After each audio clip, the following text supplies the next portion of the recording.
ओम श्री साईनाथाय नमः। ओम श्री साईनाथाय नमः। ओम श्री साईनाथाय नमः। सभी साईं भक्तों को नमस्कार। साथियों, कथा प्रारंभ करते हैं। पिछले भाग में आपको सुनाया था कि नाना साहब चांदोलकर को बाबा ने श्यामा के घर भेजा, क्या, कुमकुम लेने के लिए, कि श्यामा से कहो कि जो कुमकुम उसको मैंने गुठलियां निकालने के लिए बोला था वो निकल गई हो तो लेकर आ जाए। अब आगे चलते हैं। उधर मसाले वाले परिवार और सरस्वती जी के बेटा बहू दोनों आपस में झगड़ते हुए बाबा के पास पहुंच जाते हैं। वो कहता है कि आई मेरे साथ रहेगी, वो कहता है आई मेरे साथ रहेगी। मतलब एक की सगी माँ जिन्होंने घर से निकाल दिया था, दूसरे ने बाबा के कहने पर उसके बाद उनका प्यार देखते हुए उन्हें अपना लिया था और उन्हें अपनी सगी माँ की तरह चाहने लगे थे। अब उनका वो राज भी खुल चुका था उनके ऊपर कि उनके हाथ में सफेद दाग है। वो उनका हाथ पकड़कर बाबा के पास ले आए कि अब साईं ही फैसला करेंगे, क्योंकि साईं ने ही हमें इनको अपनाने की राय दी थी और जब अपनापन हो गया तो कैसे जा सकती हैं, इसका फैसला साईं करें। दोनों आपस में झगड़ते हुए बाबा के पास द्वारका माई पहुंच गए। यहां तक कि द्वारका माई में भी एक दूसरे से भिड़ने के लिए तैयार बाबा ने दोनों को रोका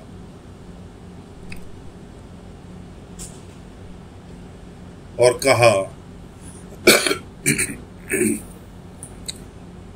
कि माई से तो पूछ लो कि वो किसके साथ रहना चाहेंगी।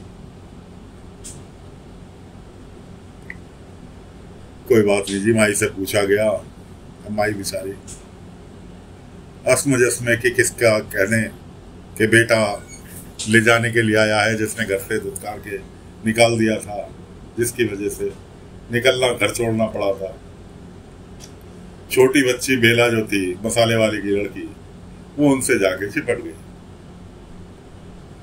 कि आज जी मैं आपको नहीं जाने दूंगी। सरस्वती जी के बेटे ने उसका हाथ छुड़ाया और उसको झिड़क दिया। वो कुछ देर तो खड़ी रही और वो बेहोश होकर वहीं गिर पड़ी, क्योंकि उसको बीमारी थी। उसके लीवर में, दिल में कुछ परेशानी थी, खून के थक्के जमे हुए थे, जिस कारण वो अक्सर बेहोश हो जाया करती थी। बाबा ने कहा कि इसे अंदर ले चलो। तुरंत बाबा ने उसको अंदर ले जाके लिटाया और पिछले में नाना साहब चांदोलकर श्यामा के साथ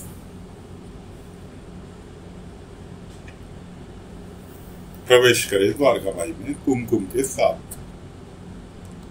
कुमकुम ले जाके श्यामा ने बाबा के हाथ में दिया, कुमकुम का पात्र। बाबा ने कहा अब तो तुम्हारी तरफ से इसके अंदर से गुठली सब निकल गई। क्या? हाँ साईं, मैंने अच्छी तरह से चेक कर लिया, अब इसके अंदर कोई भी कुमकुम में गांठ नहीं है। बच्ची वहां लेटी थी, एक हाथ बाबा ने बच्ची के सिर पर, बेला के सिर पर रखा, जो कि बेहोशी की अवस्था में लेटी हुई थी, और दूसरा हाथ कुमकुम के पात्र में, जिसमें कि ढेर सारा कुमकुम था, कम से कम 3-4 किलो होना लाजमी है।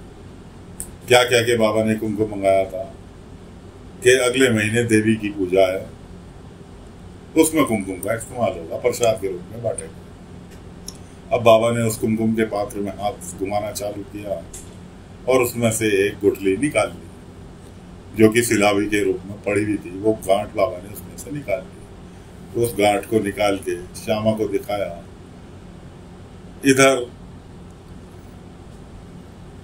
नाना साहब चांदोलकर ने पूछा इस बच्ची को क्या हुआ, तो उसकी माँ ने बताया ऐसे ऐसे इसके दिल में गांठ पड़ी हुई है, खून के थक्के जमे हुए हैं। नाना साहब चांदोलकर कहने लगे इसका इलाज तो बड़े से बड़ा डॉक्टर नहीं कर सकता। बाबा ने वो गांठ सिंदूर की हाथ में निकाली। पहले तो श्यामा को दिखाई के देख, तू कह रहा था कि गांठ नहीं है, ये निकली गांठ, और लेकर उस गांठ को हाथ से मसल दिया। उस गांठ का मसलना था और बच्ची के शरीर में जो बेहोश पड़ी थी, हलचल पैदा हुई और कराते हुए उसने आंखें खोली और कुछ ही क्षणों उपरांत उठ के बैठ गई, जैसे उसका सारा दर्द गायब हो गया। हर कोई हक्का बक्का।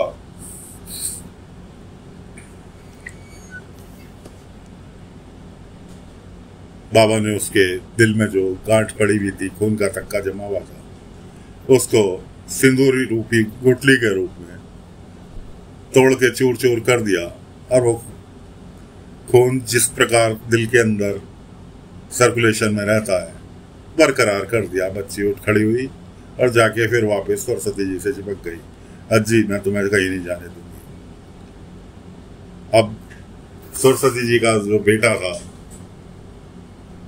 वहां देखता हूं कि कौन मेरी माँ को मुझे ले जाने से रोकता है। बाबा ने चांदोलकर साहब से कहा, चांदोलकर साहब, आपको कुछ याद दिलाया था मैंने, नाना आपको कुछ याद दिलाया था कि किसी बूढ़ी वृद्ध स्त्री की मदद करो, वो आपकी माँ को मदद पहुंचेगी। उन्होंने कहा, हाँ साईं, मुझे स्मरण है, लेकिन मुझे करना क्या है? बाबा ने कहा, तुम जानो। अब जब पूछा गया सरस्वती जी से कि बताओ तुम किसके साथ रहना पसंद करोगे, उन्होंने कहा, भाई मैं तो इसके साथ जाना नहीं चाहती। वो कहने लगा, मेरी माँ की खानदानी मूर्ति, हमारे पिता के जमाने की जो तुम्हारे पास राम जी की मूर्ति है, वो तुम्हारे पास नहीं रह सकती, वो तुम मुझे वापस दे दो। जहां तुम्हें रहना है तुम रहो, और नहीं देती तो मैं गांव के मुखिया को बुला कर लाता हूं और वो ही फिर तुम्हारा न्याय करेगा। मैं देखता हूं तुम्हें कौन रखता है। अब नाना साहब चांदोलकर बीच में आए। उन्होंने कहा, जिसके साथ ये रहना चाहती हैं उन्हें कोई जबरदस्ती नहीं कर सकता। कि माँ जी जिसके साथ रहना चाहें अपनी मर्जी से वो वहां रह सकती हैं, तुम कोई इनके साथ जबरदस्ती नहीं कर सकते, भले ही ये तुम्हारी सगी माँ से। उनका इतना कहना था कि उनका बेटा ये कह बैठा कि तू है कौन हमारे परिवार के मामले में बीचने वाला। उन्होंने कहा, मैं हूँ अहमदनगर का डिप्टी कलेक्टर और तुझे सारी जिंदगी जेल में चक्की पिसवा सकता हूँ अगर तू ढंग की बात नहीं करी।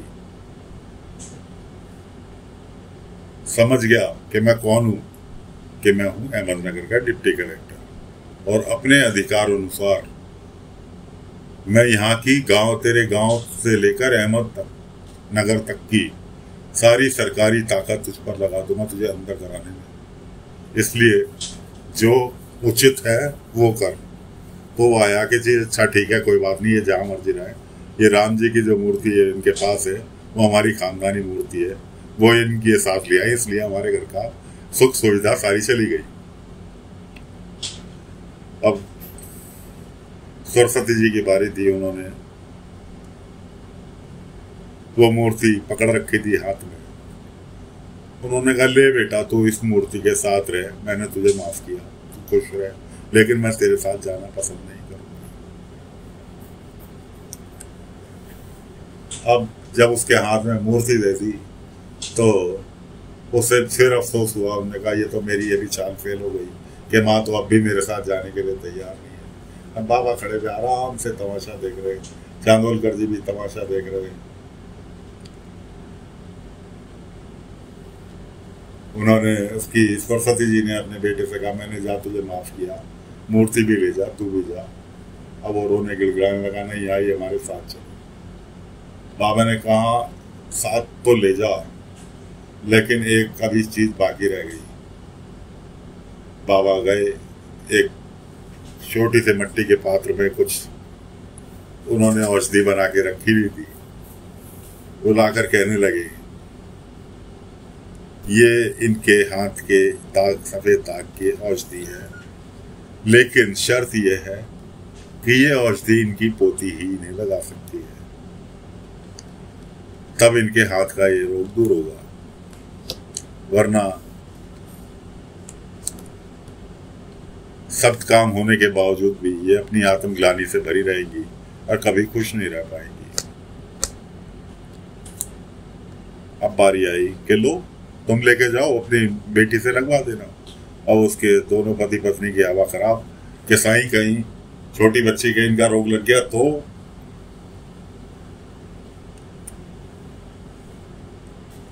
अब बारी आई मसाले वाले की। मसाले वाले दोनों पति पत्नी कहने लगे साईं हमने इन्हें मां माना, हमारी बेटी इन्हें अर्जी कहती है, वो भी तो इनकी पोती हुई ना, वो नहीं लगा सकती ये लेप इनके हाथ पे। बाबा कहने लगे ठीक है देखते हैं कि अगर वो ये उसको पोती मानती हैं, पोती इन्हें दादी मानती है, देखते हैं लगवा कर। मसाले वाले की लड़की बेला ने, जो अभी कुछ ही देर पहले बेहोश पड़ी थी, उठी थी, उसने अपने हाथों से सरस्वती जी के हाथ के सफेद दाग के ऊपर लेप लगा दिया और बाबा ने सरस्वती जी का हाथ पकड़कर धूनी के ऊपर ले गए। एक साइड में बाबा और एक साइड में सरस्वती जी, और हाथ कर दिया धूनी के ऊपर। आग की लपटें उठ रही थी, हर कोई देख रहा था। यहाँ तक कि मसाले वाले की पत्नी ने कहा जी आपको आइए, आपको जलन हो रही होगी। उन्होंने कहा मुझे पता ही नहीं कि क्या हो रहा है, मुझे कुछ भी महसूस नहीं हो रहा। कुछ देर बाद बाबा उनको वहां से हटाकर लेकर आए और जब उन्होंने हाथ के ऊपर से वो लेप हटाया तो देखा उनका हाथ बिल्कुल बेदाग जैसे आम इंसान का होता है। उनका सेकंडों में हाथ का दाग गायब करा दिया। हर किसी कोई जो भी वहां मौजूद था बाबा के इस चमत्कार का साक्षी बना। अब तो उनका बेटा रोवे गिड़गिड़ावे कि आई हमारे साथ चलो। मैंने कहा नहीं, मैं तुम्हारे साथ नहीं जाऊंगी। हाँ मैंने तुम्हें माफ कर दिया, पहले मेरे एक परिवार के लिए मैं परेशान थी कि मेरे परिवार ने मुझे दुष्कार दिया, अब मेरे साथ मेरे 2 परिवार हो गए, लेकिन मैं रहूंगी इनके साथ ही। हाँ इतना जरूर है तुम मेरे से मिलने के लिए आ सकते हो, या कभी कभार मैं मिलने के लिए गांव आ जाऊंगी, लेकिन फिलहाल मैं रहूंगी इनके साथ। खैर इनकी कहानी तो यहाँ बिकती। उधर बाबा चांदोलकर साहब, नाना साहब चांदोलकर, उन्होंने बाबा की सारे चमत्कार अपनी जागती हुई आंखों से देखे। बाबा से कहने लगे साईं आज तक मैं भटकता रहा, हर चीज के लिए मुझे साक्ष्य चाहिए था, आज मुझे आपने कुछ ऐसे अनुभव कराए इन 2 दिनों के बीच में कि मुझे अपने माता पिता हर कोई आप में नजर आने लगे। हाथ जोड़कर बाबा के पैर छूने के लिए जैसे ही चांदोलकर जी झुके, बाबा ने उन्हें उठा लिया और अपने गले से लगा लिया कि आज मेरा 15 रुपया मेरे पास वापस आ गया। उनकी पत्नी जो उनके पास ही खड़ी थी वो कहने लगी कि वो व्यक्ति जो आपने भेजा था साईं, वो भी 15 रुपया ही मांग रहा था। बाबा ने कहा मुझे मेरा 15 रुपया ही है। नाना साहब चांदोलकर की और इशारा करके मुझे पैसे का क्या काम, मेरे पैसे किस काम के, मुझे ना रुपया चाहिए ना पैसा चाहिए, मेरा तो 15 रुपया ये है जो कि मेरे पास वापस पहुंच गया। तो सभी लोग बाबा का आशीर्वाद लेकर वहां से विदा हुए। उसके बाद अगली कथा की ओर चलते हैं कि जंगल में विठोबा का मंदिर है। मंदिर में एक व्यक्ति लंगड़ाता हुआ, पैर में जख्म लिए हुए, मन फटे हाल मंदिर में प्रवेश करने की कोशिश करता है। इतने में पुजारी और वहां का गांव का जो सेठ था वो पूजा करने के लिए आए और उसे झिड़क कर बाहर निकाल दिया कि तू मंदिर के अंदर प्रवेश नहीं कर सकता क्योंकि तू नीची जात का है और मंदिर में तेरे लिए कोई स्थान नहीं है। बेचारे ने बड़ा गिड़गिड़ाया, मैंने 2 दिन से विठोबा जी के लिए व्रत रखा है, खाली मुझे दर्शन कर लेने दो। मैंने विठोबा जी से कहा था मैं पैदल चलकर आपके पास आऊंगा और जब तक आपके दर्शन नहीं कर लूंगा कुछ नहीं खाऊंगा, इसलिए मुझे दर्शन करने दो। लेकिन उन्होंने उसकी एक ना सुनी और उसे मंदिर से बाहर निकाल दिया। उसने बाहर खड़े खड़े ही कहा, लेकिन हमारे साईं कहते हैं कि भगवान के लिए कोई जात नहीं, कोई पात नहीं, कोई ऊंचा नहीं, कोई नीचा नहीं। वो कहने लगे, जा तो फिर अपने साईं से कहे कि वही तुझे विठोबा जी के दर्शन कराएंगे, फिलहाल हम तो तुझे घुसने देंगे नहीं मंदिर में। और उस बेचारे ने वहीं खड़े खड़े आवाज लगानी चालू कर दी, साईं क्या आप जो कहते हो वो गलत है? क्या भगवान भी ऊंच नीच जाति पाति को मानते हैं? इस तरह से उसने 2-4 बार दोहराया और बाबा उसके सामने प्रकट हो गए। बाबा ने कहा कि साईं, वो एकदम चौंका, साईं आप और यहाँ? बाबा ने कहा, तुमने कुछ सवाल मेरे से पूछा तो जवाब देने के लिए तो मुझे आना ही पड़ेगा। बाबा ने कहा कि भगवान तो कण कण में विराजमान है और विठोबा जी जो है विष्णु भगवान का रूप है। तुम यहीं बैठ के विठोबा जी का जाप करो, प्रार्थना करो, वो तुम्हें यहीं दर्शन देंगे। अब उसने बाबा की बात मानी और आंख बंद करके विठोबा जी का नाम लेके जपना चालू कर दिया। अब उनने जोर जोर से जपना चालू किया। जो भी राहगीर गुजर रहा था मंदिर के आसपास से, वो उसके जाप में शामिल हो गया, उसके साथ साथ जाप करना चालू कर दिया। हुआ ये, वहीं बाबा खड़े थे। कुछ बाबा की शक्ति, कुछ बाबा की भक्ति, कुछ बाबा की तेज प्रताप के विठोबा जी ने मंदिर में अपनी मूर्ति का रूप मोड़ दिया और मूर्ति का रूप उसके सामने कर दिया। वो जो धनी सेठ और पंडित थे, वो इस चमत्कार को देखकर बड़े हतप्रभ। बाबा ने उससे व्यक्ति से कहा, अपनी आंखें खोलो, देखो विठोबा जी खुद तुम्हें दर्शन देने के लिए तुम्हारी ओर उन्होंने मुंह कर लिया। उसने देखा, जाओ दर्शन करके आओ, आशीर्वाद लेके आओ विठोबा जी से। अब वो बेचारे के पैर में लगी हुई थी चोट, वो जैसे ही लंगड़ा के चला, बाबा की निगाह उसकी चोट पर पड़ी। बाबा की निगाह पड़ते के साथ ही उसके पैर की चोट का जो जख्म था, जो काफी पुराना हो चुका था, वो उसका पूरा का पूरा गायब, उसका पैर ठीक। और उसने विठोबा जी के दर्शन किए और बाबा का शुक्रिया अदा किया और बाबा से आशीर्वाद लिया और अपने घर को गया। तो साथियों, फिलहाल कथा को यहाँ विराम देते हैं।